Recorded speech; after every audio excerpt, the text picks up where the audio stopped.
Apprendre le français avec Sophia. Chapitre 1. La nouvelle vie et les premiers mots. Sophia Miller était une jeune femme américaine. Elle habitait à New York. Elle aimait voyager et découvrir de nouveaux endroits. Un jour, elle a trouvé un nouveau travail en France, à Lyon. C'était une bonne nouvelle pour sa carrière. Sophia était très heureuse. Elle a dit « Je vais vivre en France, quelle chance !» Mais Sophia avait un problème. Elle parlait très peu le français. Elle connaissait seulement « salut » et « ça va ?» Elle a eu peur et a pensé « Comment je vais parler ici ?» Elle a décidé d'apprendre tout de suite. Elle avait 2 mois pour se préparer. Elle a acheté un livre de français pour débutants et a téléchargé une application sur son téléphone. Chaque soir, après le travail, Sophia étudiait. Elle apprenait les couleurs, rouge, bleu, vert. Elle apprenait les nombres, 1, 2, 3. Elle étudiait les verbes importants, être et avoir. Parler était difficile, surtout le R français. Elle écoutait la radio française. Elle ne comprenait pas encore, mais elle progressait un peu chaque jour. Elle a commencé à chercher un appartement. Elle a regardé les sites français. Les annonces étaient compliquées. Elle a vu des mots nouveaux et a cherché loyer et meublé dans son dictionnaire. Elle a trouvé un petit appartement dans le Vieux-Lyon, un quartier très beau. Elle a contacté la propriétaire et a écrit avec Google Traduction « Je veux cet appartement, merci !» Ensuite, il y avait le visa. Sophia a rempli beaucoup de papiers. Les formulaires étaient longs et tous en français. Elle a passé tout un week-end à les faire. Elle a préparé son passeport et son contrat de travail, puis a acheté son billet d'avion. Elle a réglé son téléphone sur l'heure de Lyon. La veille du départ, elle a fait ses adieux à ses amis. Ils se sont réunis pour lui souhaiter bonne chance. Ils lui ont dit « Écris-nous souvent !» Sophia a répondu « Je vais essayer de parler seulement français !» Elle a fait ses valises et a mis ses livres et son dictionnaire. Elle était stressée, mais pleine d'espoir. Elle a pensé « C'est une nouvelle vie, je dois être courageuse !» L'avion est arrivé à Lyon. Sophia a passé la douane. L'agent a dit « Bienvenue en France !» Sophia a répondu « Merci beaucoup !» Elle a pris un taxi et a donné l'adresse au chauffeur. « Rue Saint-Jean, s'il vous plaît. » Dans le taxi, elle a regardé la ville. Lyon était magnifique, de vieux bâtiments, des ponts, de l'eau et des rues vivantes.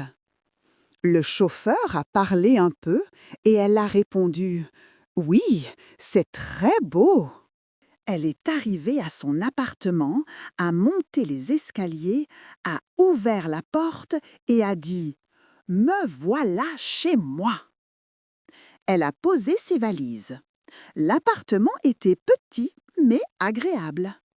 Elle a commandé une pizza pour le dîner. Puis elle a noté dans son carnet « Je suis à Lyon, je dois apprendre chaque jour !» Chapitre 2.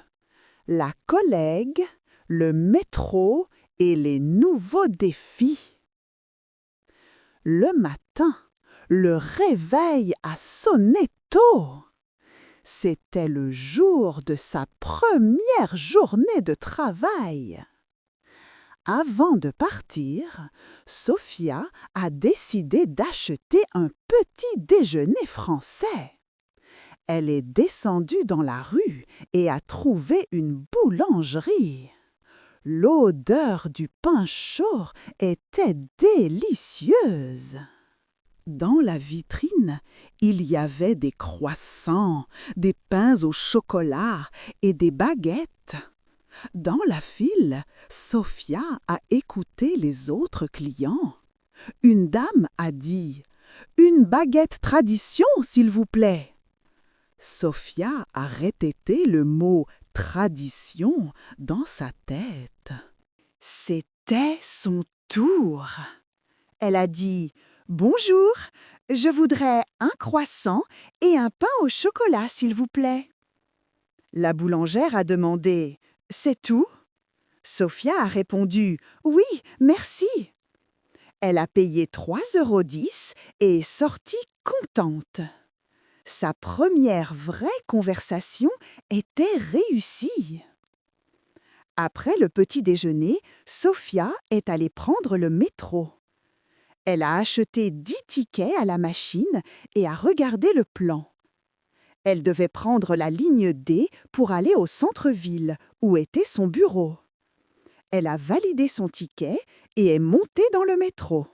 Les portes se sont fermées. Une voix a dit « Prochain arrêt, Garibaldi ». Sophia n'a compris que quelques mots, mais elle écoutait avec attention. Elle regardait les publicités et essayait de deviner le sens. Le français devenait plus familier. Arrivée au centre-ville, elle a cherché son immeuble. À l'accueil, elle a dit « Bonjour, je suis Sophia Miller. J'ai rendez-vous avec Madame Dubois. » L'hôtesse a souri. « Bienvenue, Mademoiselle Miller. Madame Dubois arrive. » Quelques minutes plus tard, Madame Dubois est arrivée. « Bonjour, Sophia. Bienvenue dans l'équipe. J'espère que vous avez fait bon voyage. »« Oui, très bien, merci, » répondit Sophia. Madame Dubois lui a présenté Élise, sa collègue. Élise s'est levée et lui a serré la main. Sophia a souri, un peu nerveuse. Élise a dit « N'hésite pas à me demander de l'aide pour le français. » Sophia a répondu « Merci, c'est très gentil. » Pendant la matinée, Madame Dubois a expliqué le nouveau projet. Elle a utilisé des mots comme planning, rapport et budget. Sophia n'a pas tout compris, mais elle a noté les mots. Elle a pensé « Je dois encore apprendre beaucoup. » À midi, Élise lui a proposé « On va manger à la cantine ?» Sophia a accepté « Oui, avec plaisir !» À table, elles ont parlé de la ville et des plats. Élise a dit « Les légumes farcis sont très bons aujourd'hui. » Sophia a écouté avec intérêt. Elle a appris de nouveaux mots. Le soir, elle a noté dans son carnet « Aujourd'hui, j'ai compris un peu plus. Demain, je comprendrai encore mieux. »